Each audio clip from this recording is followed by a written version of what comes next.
आज आहे अक्षय तृतीया आणि पूर्वी ना आमच्याकडे आमरस खाण्याची सुरुवात ही अक्षय तृतीयेला देवांना आणि आपल्या पूर्वजांना नैवेद्य दाखवून होत असायची.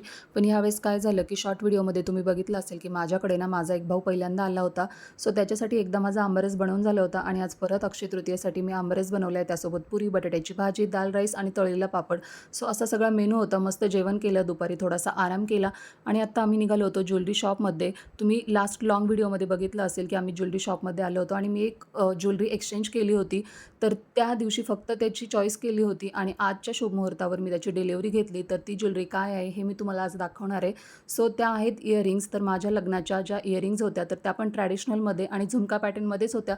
पण त्या थोड्याशा आउटडेटेड झाल्या होत्या. त्यामुळे मग मी एक्सचेंज करून टेम्पलमध्ये घेतल्या आहे आणि ह्या माझ्या वारंवार साडीवर घालून होणार होत्या. कारण काही लग्नकार्य असेल, पूजा असेल, तर ह्या माझ्या घालून होणार होत्या. घातल्यावरही पण खूप छान दिसत होत्या. तुम्हाला कशा वाटल्या मला नक्की कॉमेंट करून सांगा. भेटूया नेक्स्ट व्हिडिओमध्ये. बाय.